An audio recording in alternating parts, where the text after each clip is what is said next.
Hello, everybody. This is Brenda Mejia, and you are in the know with Brenda. And today's topic is a little bit deep, but I feel like it really needs to be showcased. There is a lot of, I feel like, misconception about this topic in the sense that we hear it everywhere. And I've even Googled it and searched for it and said, okay, mental health. Yes, mental health awareness. Got it. Where do I get the support? Where can my listeners that are reaching out saying, hey, my son, my daughter is going through these things and the system doesn't help, and the beds where we want to send them, they're booked, and there's like a waiting list of 3 months. Okay, first of all, mental health is important and it's relevant and it's now and it's happening, right? So guess what I did? I was able to get introduced to somebody that her name is Misty, and she works with an organization that she personally is going to talk to us about it and tell us why suicide prevention, mental health, why all these topics are so relevant, and there is actually support that is out there. We just need to know where to find it. Correct? Okay, Misty, please introduce yourself and the name of your organization as well. Sure. My name is Misty Rivera, and I am the founder of HopeGateKeepers. It is a nonprofit that serves to provide suicide prevention and mental health awareness. And so, yes, do you want me to start with the background of my story? Yes, please do so. Absolutely. So I started Hope Gatekeepers in 2020, which most of us know that it was a hard time for all of us. However, my time with a suicide started in 2002 when I lost my first husband to suicide in 2002. And he left behind not just myself, but my 2-year-old daughter as well. And so in the long process of the journey of pain and grief and everything that goes with it, the guilt, it took a long time to finally heal. In 2020, it was even harder for most of us. And so I decided, because it was needed and people need to hear my story, I actually started Hope Gatekeepers. And so what we do is we provide suicide prevention training. I am a certified suicide prevention instructor. And that is the background of this story. So that's how I started, and that's why I'm doing it to be a voice for the broken. Well, I appreciate it, and thank you so much for joining us today in studio. I want to get a little bit more deeper into this conversation in the sense that, obviously, like you just said, 2020 just hit everybody differently, right? And when I was looking at the stats of another organization that actually I reached out to for the hotlines, because we have to take everything seriously. If your child or your loved one is going through something, and I feel like that might be the guilt part, where we're not aware. We're not aware because we're so busy caught up in our life, right? And I feel like 2020 really like just snapped, and like, I have time to think. I have time to catch up. I have time to observe as an adult. But being a parent, or even being a sister, or being someone in somebody's life, it's a conversation, right? Not texting, but the actual conversation, because of the whole withdrawal. And I mean, what are the things to look out for? I'm glad that you asked that question, because in the training that we do give those warning signs. Mm-hmm. So one of the 3 things that I always make sure that I teach parents and individuals and families is the fact of, you want to look for 3 different things that are happening. Is that person upset? Is there a drug or alcohol in that person's system? And if they have a weapon. And so when you have all 3 of those things, that gives it more of an incline for a person to die by suicide. So for the warning signs, it's looking at those 3 things, but is that person going through something as a hardship? Did they lose a job? Did they break up with a boyfriend or girlfriend? Are they having trouble in school? I just want to make sure that everybody knows, too, that suicide is very complex. It's not just one thing, but it's multiple things that you need to look for. The multiple signs, right? Like, for example, it's the simple one, right? The withdrawal, right? As a parent, and like we say, it's a big sister, or as a neighbor that cares, right? Let's say that somebody is, and I feel like it's always a gut feeling, right? You check on them, and is there certain questions that we should avoid to ask that we know somebody is going through a depression, right? I mean, that's one sign, the beginning stages, right? The depression. How do you what do you say to a person going through a severe depression, or that could be diagnosed with, the severe depression symptoms, where it's like they just don't want to get out of bed? What do you say? Well, there's many things you can say, but I think the more important thing is to listen. When you're listening to somebody that's going through something, those listening skills need to be really something that shines so that person knows that you care about them. A lot of times with parents, I've noticed, I got one phone call from a parent whose teen had put something on social media about suicide, and so she called and she was concerned. And that concern, it brought up a lot of anger, and she was upset. And so I told her, okay, now is the time to calm down and not to react, but to be proactive in what you're doing. So after the talk with, making that conversation more calm, she went back with her daughter and talked with her daughter, but actually listened to what was going on with her daughter. And there's things that were happening at school, which bullying is one of the number one things that teens are going through. And she was dealing with that. So I actually had given her a resource for a therapist for her teenage daughter, and she got her in therapy, and I check up on them at least every 2 weeks. And in that time, she's actually gotten a lot better. So I think just listening skills and making sure that you're not reacting in an anger way or in a way that's going to make the person they close off and they start to break down in a way where they don't want any help anymore. So now they kind of enclose themselves and they isolate themselves in their bedrooms and they don't want to be heard. And so once you do that, they're not going to come to you and say, hey, you know what, this is what's going on in my life. So just make sure you're not getting angry and you're being very cautious with your words, but that you're more listening than having to say anything back. Okay. Yes. My name is Fermin. I'm going to throw just a little bit of a different perspective that I think can really shed light. Okay. Yes. First of all, mental health is the way I like to explain it. I learned this from Nathaniel Branden, who wrote the 6 Pillars of Self-Esteem. He says that mental health is the immune system of the mind. It's if your immune system is low, you're going to get sick. Yes. If your immune system is high, you got all vitamins, you're not going to get sick, and your body's going to be able to defend against infections. And what's going on in many people is that their self-esteem becomes low. Yes. And the low self-esteem develops into mental illness, and then it goes into drug addiction. And it goes through all these, Stages. Different steps and stuff like that.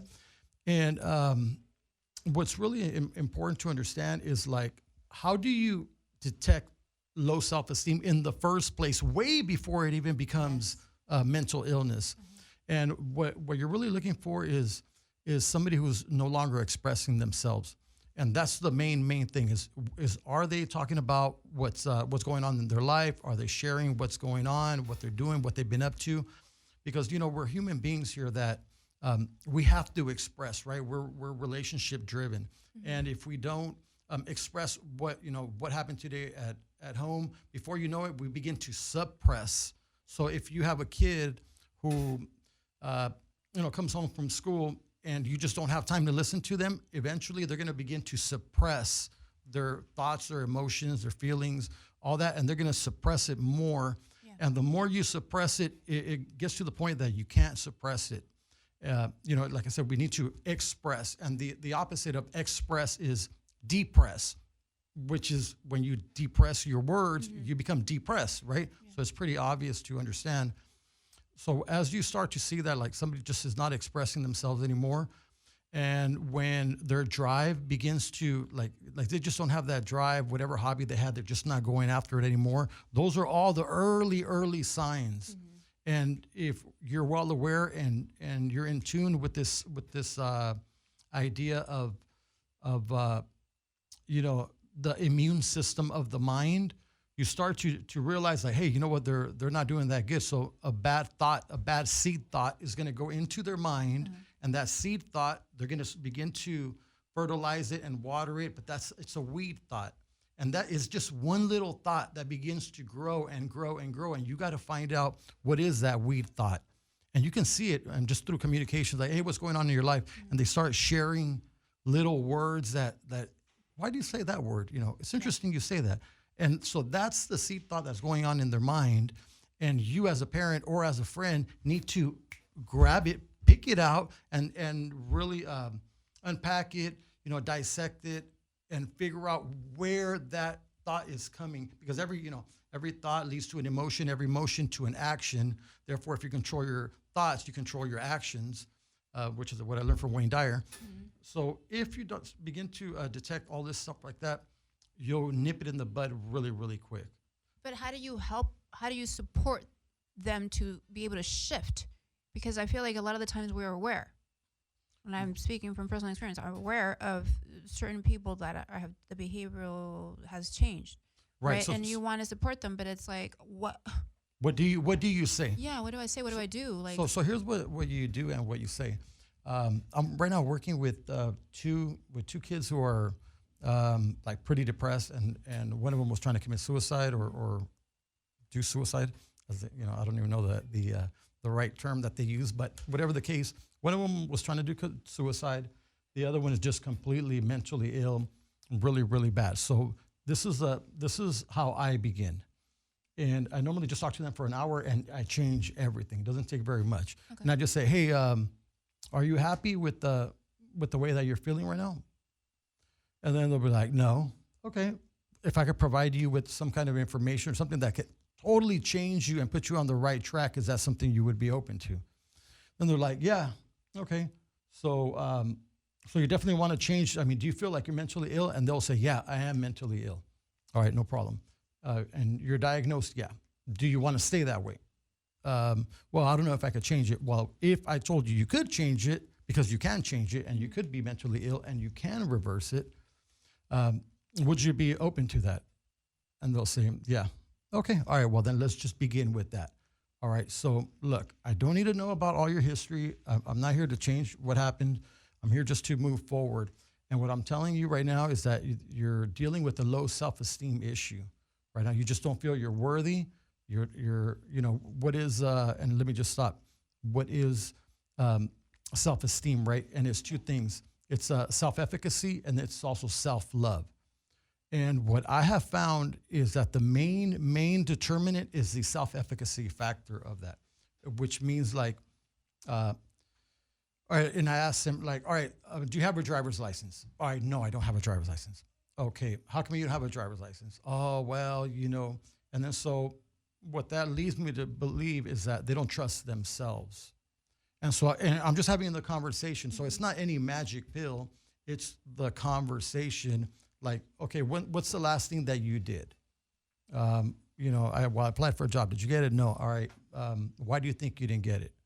Do you believe you could have got it? And you just got to go into the idea that they just don't trust themselves. Okay. This is all it's about. They just don't trust themselves. Where do we get the tools? I mean, you mentioned Dane Wire. Is that his name? The bald-headed guy? Wayne Dyer. Yeah, I have his books, by the way. I love self-books. I love reading. I love seminars. I love improving. I feel like every year we need to get a reboot of yourself. And just in general, I've been practicing it half my life over, I think it's been like, I don't even know. I lost track of numbers. But it's been a lifestyle of it. But I'm open to that. Now you have the people that don't like that talk. They don't, and we know what the language is, because it's like, it's all positivity, and I'm manifesting, and I'm the universe, and we're all connected, and all these code words that I feel like when the person isn't ready or is in their own shutdown, it pisses them off. So what do you advise? Well, you know what? I wanted to add something too, that you said that you're aware. And so let's just say in your own family, you're aware, you see someone depressed. Well, I have noticed that because I take a lot of phone calls, that there are people who don't want to go to their own family members or their own friends. And I really think that's where Hope Gatekeepers comes in, that we are able to provide that service for them. That's like, hey, I'm not your mom, I'm not your dad, yes. I'm not your friend, but hey, come here, because I have the keys to unlock the gates to hope. And I really feel that people are more inclined to give us a chance to help them than it is sometimes when you go to your own family. Absolutely, yeah, that's. I feel like that's a given, and I think that's the number one thing. When people ask for resources, right? they'll ask somebody maybe within the friend circle or the family circle, maybe the kid looks up to, or that the person looks up to, and say, hey, can you intervene and go talk to them and see what's going on, because they're just not, or they, the hormonal changes, right, with the teens. Every single mom that I have spoken to tells me the same thing. When they turn 13, it's a whole different demon. And then it's like, do you get them back eventually? I don't know. It depends on whether you could navigate the course with them, right? Because, to her point, most of the time it's the parent that's actually the enabler causing the depression. I would say maybe almost for all of those is actually the parent. Okay. And so that's most of the time they actually resent the parent. Yes. So the parent that doesn't have any understanding, they just go about it and they're just like, oh, they can't even have this conversation. Yeah. So the parent in most cases is the person that child needs to like get 1,000 miles away from. Because if you coach them and then you put them right back with the parent is going to screw it up again. Like give it about 5 days. But how do you get them away from the parents if they need this? Like, how are you saying it, through your facility, or? I let them know. I said, look, dude, just so you know, your parent is like not the person to go to. You want to love them, you want to respect them, but that is not the person that you want to take advice from. They're the ones who are actually leading you down the path of failure, because they're trying to help you, but they're actually, crippling you. Instead of helping you develop talents, they're the ones that are giving everything into your hand. But what they want is actually the conversations. They don't care so much about the material things. But the parent who's double-minded is what they call it. They're in their career. They're just like, hey, look, here's a freaking toy. Go anywhere, but leave me alone. Well, let's talk about the computers, right? Flo, chime in.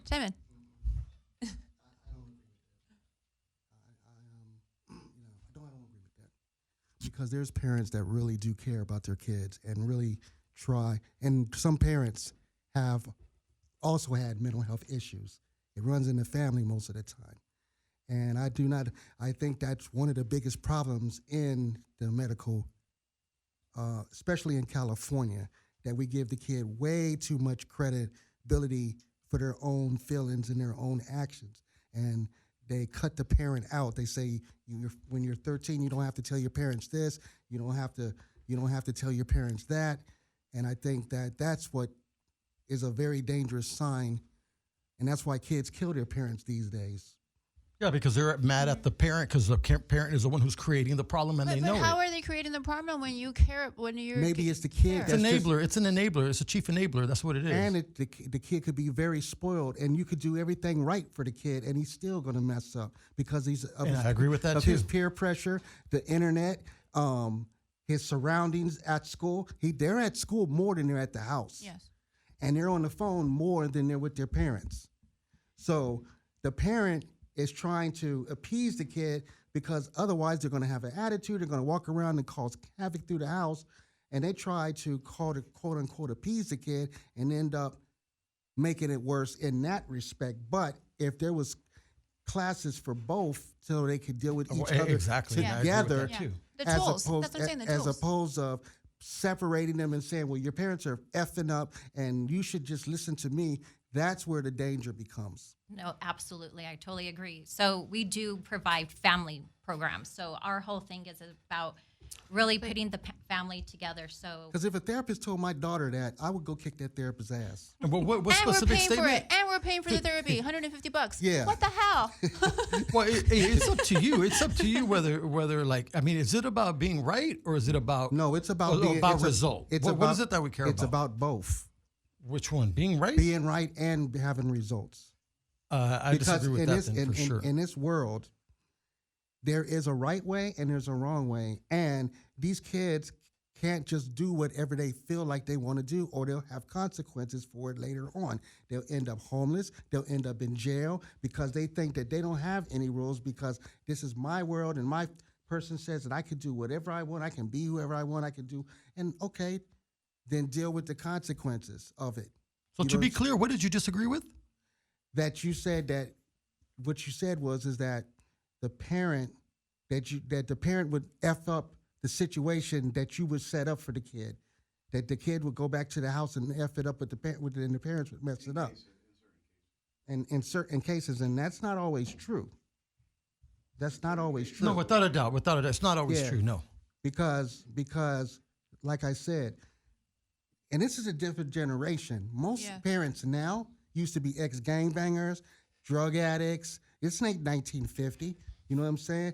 Most kids, especially boys, blacks, didn't have a father. You know what I'm saying? So it's a lot of different dynamics in the situation. Most of these women were young when they had their kids, so they were still out partying, doing whatever they do. Kids seen everything. Now she's trying to be sanctified, and the kids remember all the partying and stuff. So it's a lot of dynamics than just saying it's the parents' fault. You know what I'm saying? It's a lot of dynamic in it. But how do you know when the mental health is one of the issues going on? Not just behavioral, right? But an actual, there's something. Like, how do you get a diagnosis? How do you get the help? A difference between a You just have to detect it. I mean, you just have to start being conscious of that it could happen. And you know, even to your point, you're right. It's some kids, like, you can have really good parents and have 5 kids. 4 of them could do great, and 1 of them could just fall through the cracks, right? Mm-hmm. And so, like, you really need to know what you're doing, and you really got to navigate those waters. Well, before when you were gone, I talked to her. I'm a licensed therapist. I've been in this business for 15 years. So I know what I'm talking about. And there are bad kids, and there are people that you're not going to reach no matter what you do. Matter of fact, kids are very manipulative this day. They know exactly what to say. They've learned from internet. They've learned from talk shows exactly how to talk and say what they need to say to get what they want to get. It's not as complex as, it's not as simple as you think it is. You know what I'm saying? And it takes a village. yeah. It takes a lot more than just the counseling. It takes them staying in school. It takes them having activities other than the phone. It takes a lot of things to get them right. You know what I'm saying? I have a daughter. I know she's crazy. You know what I'm saying? And I counteracted by staying on top of the bad things that she do and complimenting her when she's doing good. You know what I'm saying? But it's a balancing act, because sometimes you don't want to say anything. You're like, I'm tired. It's been a long day. I don't want to get into this. But you if you're going to be a parent, be a parent. Well, then let me ask you this question, just to get to. Do you believe mental illness can be reversed, yes or no? Sometimes. Because there's some people that are really screwed up. Yeah, I agree. I know agree, people. But it can definitely be reversed. I know people that weren't screwed up but played screwed up so that they could get a check or they could get this, and took all them psychiatric meds, and they are screwed up now. Well, that's You know the what I'm thing saying? too. The pushing the Because meds. the meds screw you up more than anything. Exactly. So is there a holistic approach to mental health? That is my question. That is going to be the question that everybody has. It's what you think. I'm telling you right now, it's what you think. That's the bottom line. If you don't put in the right thoughts into your head, you will get yourself sick. That is, if you read the book As a Man Thinketh by James Allen, that's what the whole book is about. Think and Grow Rich, that's what it's all Yeah. about. Tony Robbins, that's what it's all about. Absolutely. It's what you It's a think mindset. is you become. Did you hear?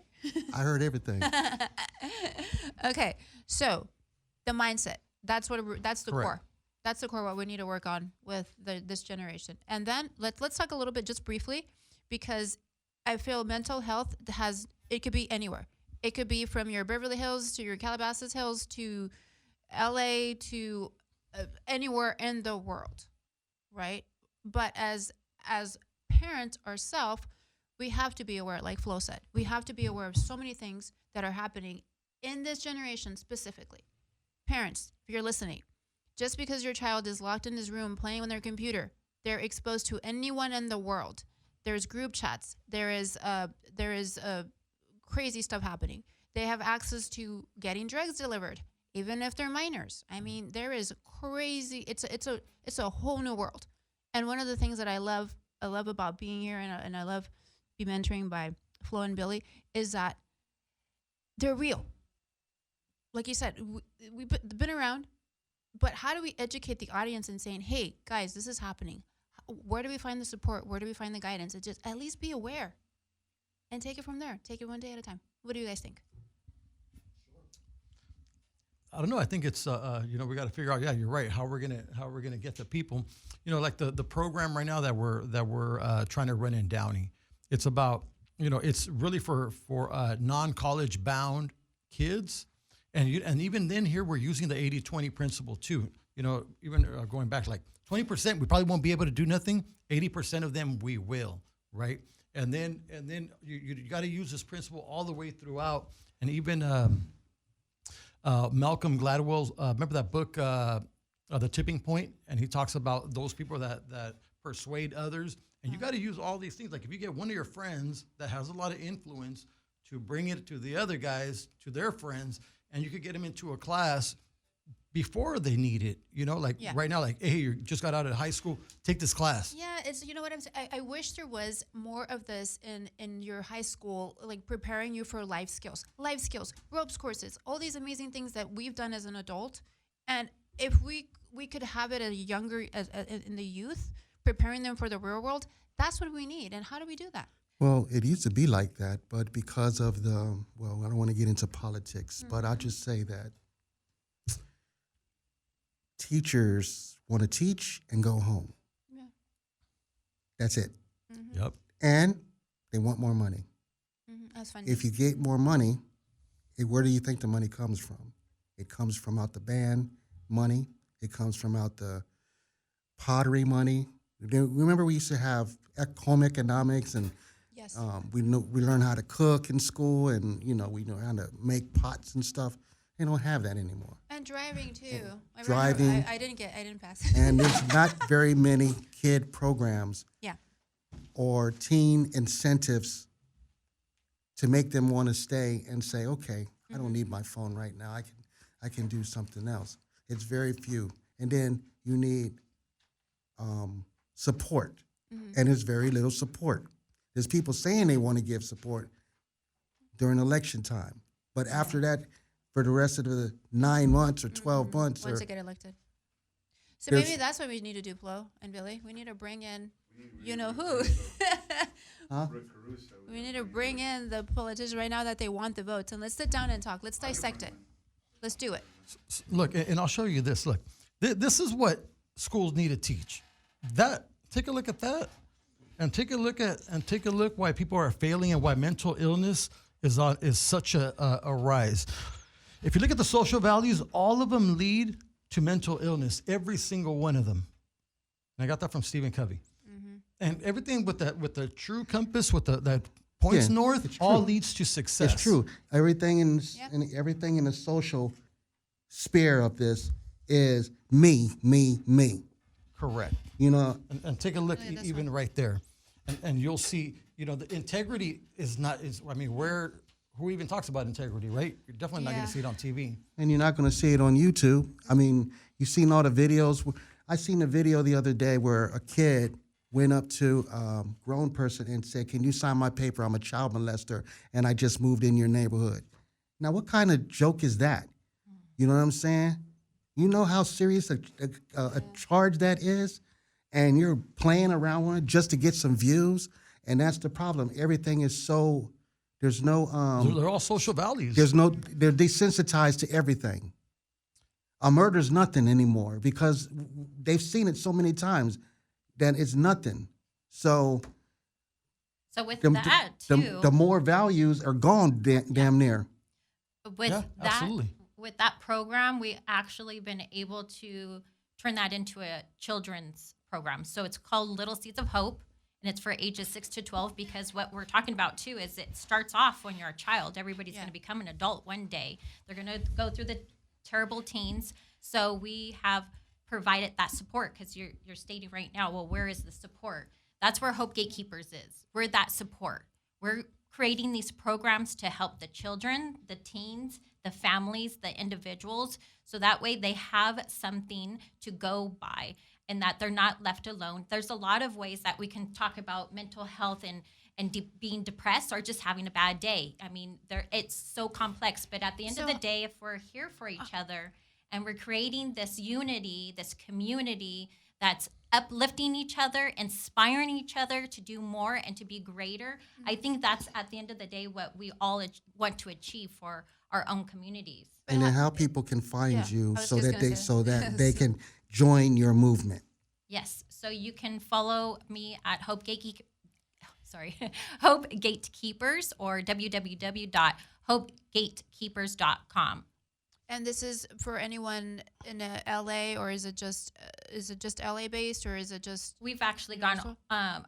we've been helping people all around the world. I've helped a woman in Jamaica. I mean, we go from here to there, but when we're actually doing these programs, obviously right now, I'm doing Los Angeles, Orange County, Riverside County, and San Bernardino County.